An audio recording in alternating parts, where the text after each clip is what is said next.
Selamat pagi saudaraku seiman dalam Kristus. Salam sukacita dan sehat selalu untuk kita. Untuk itu marilah kita siapkan hati dan pikiran kita untuk mendengarkan firman Tuhan. Tuhan beserta kita sekarang dan selama-lamanya. Inilah Injil Yesus Kristus menurut Matius bab 12 ayat 1 sampai 8. Dimuliakanlah Tuhan. Anak manusia adalah Tuhan atas hari Sabat. Pada suatu hari Sabat, Yesus dan murid-muridnya berjalan di ladang gandum. Karena lapar, murid-muridnya memetik bulir gandum dan memakannya. Melihat itu, berkatalah orang-orang Farisi kepada Yesus, "Lihatlah, murid-muridmu berbuat sesuatu yang tidak diperbolehkan pada hari Sabat." Tetapi Yesus menjawab, "Tidakkah kalian baca apa yang dilakukan Daud? Ketika ia dan para pengikutnya lapar, ia masuk ke dalam bait Allah dan mereka semua makan roti sajian yang tidak boleh dimakan kecuali oleh imam-imam. Atau tidakkah kalian baca dalam kitab Taurat bahwa pada hari Sabat imam-imam melanggar hukum Sabat di bait Allah, namun tidak bersalah? Aku berkata kepadamu, di sini ada yang lebih bait Allah. Seandainya kalian memahami maksud sabda ini, yang ku kehendaki ialah belas kasihan dan bukan persembahan. Tentu kalian tidak akan menghukum orang yang tidak bersalah. Sebab anak manusia adalah Tuhan atas hari Sabat." Demikianlah sabda Tuhan, terpujilah Kristus. Selamat pagi para sahabatku, sahabat suara hati, rekan muda, para selamarian dan pendengar dimanapun Anda berada. Dalam Injil hari ini pesan Yesus adalah yang dikehendakinya ialah belas kasihan dan bukan persembahan, karena ia justru datang bukan untuk memanggil orang benar, melainkan orang berdosa. Hukum Tuhan seperti Sabat itu dibuat untuk manusia. Tujuannya adalah untuk mengangkat manusia menjadi lebih ilahi. Yesus menegaskan sisi lain yang mesti kita perhatikan, yaitu belas kasih. Disiplin dan taat peraturan itu baik, tetapi kalau demi peraturan kita menyakiti hati orang lain, ini yang menjadi tidak baik. Apalagi kalau kita mengorbankan orang demi peraturan yang tidak sangat penting. Aneka tata tertib atau aturan tertulis dibuat dan diberlakukan demi dan untuk kasih. Dengan kata lain, yang utama adalah belas kasih, bukan tata tertib atau aturan yang berlaku. Memang, jika orang merasa masih berat atau sulit menaati dan melaksanakan tata tertib atau aturan dengan setia, pada umumnya yang bersangkutan juga buta atau tidak tahu tentang belas kasih.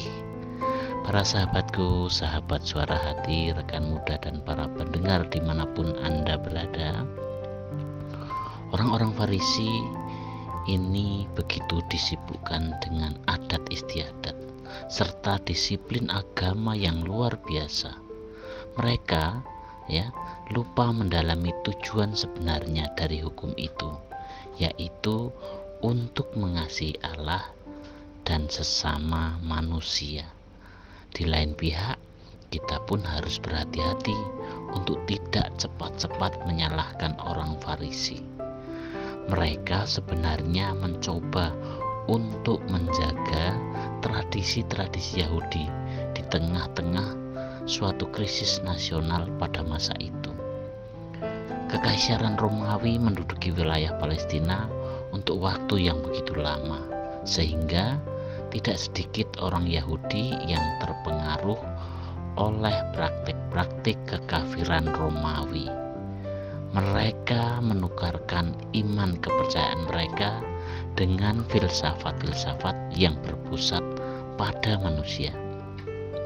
Bagi kaum Farisi, satu-satunya batasan dalam rangka memelihara dan menjaga identitas bangsa Yahudi adalah menerapkan hukum Musa secara ketat. Namun sayangnya, jalan yang mereka tempuh di tengah masyarakat itu tidak tepat atau keliru, teristimewa dalam mengungkapkannya. Para sahabatku, sahabat suara hati, rekan muda dan para pendengar dimanapun Anda berada, dalam upaya mereka untuk mendorong hukum Yahudi, banyak orang Farisi menjadi orang-orang yang bersikap suka menghukum, menuduh, dan hal inilah yang sungguh bertentangan dengan tujuan Allah dalam hukumnya. Upaya untuk mengikuti jalan-jalan Allah seturut kekuatan kita sendiri merupakan sebuah beban dan pasti akan menunjukkan kegagalan.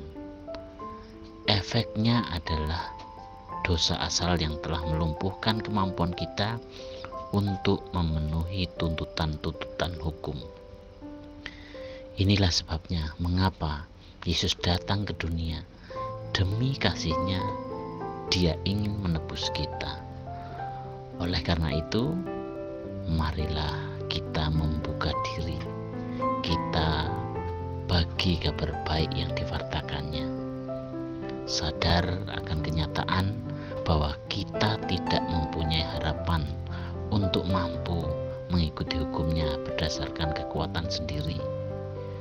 Maka kita dapat menemukan Dia dalam doa-doa kita setiap hari, dalam sakramen-sakramen yang kita ikuti, yang kita lakukan, dan dalam pembacaan ataupun renungan sabda Tuhan yang terdapat dalam kitab suci.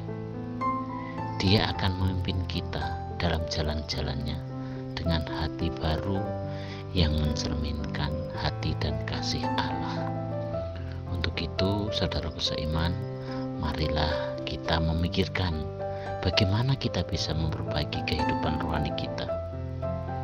Bukan dengan mempelajari hukum dan firman Tuhan saja, tetapi dengan melaksanakannya adalah lebih mudah bagi kita untuk menghafalkan ayat-ayat daripada menjalankannya. Tetapi itu bukan yang dikehendaki oleh Tuhan.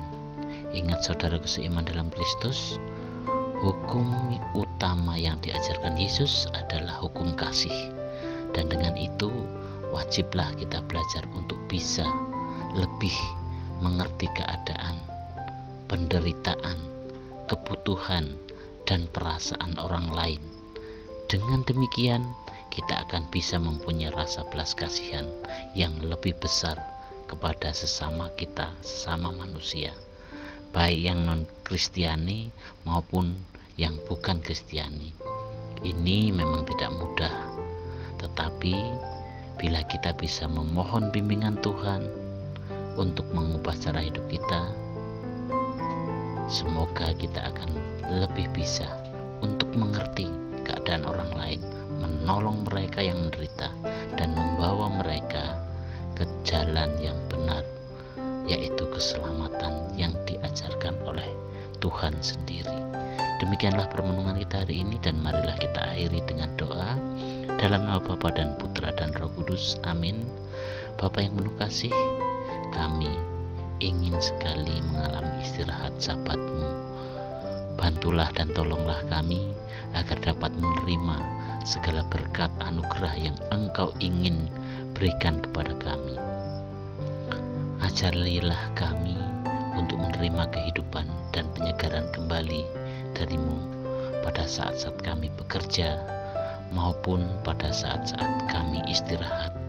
Doa ini kami serahkan kepada-Mu Tuhan dengan perantaraan Kristus Tuhan kami. Amin. Dalam nama Bapa dan Putra dan Roh Kudus. Amin.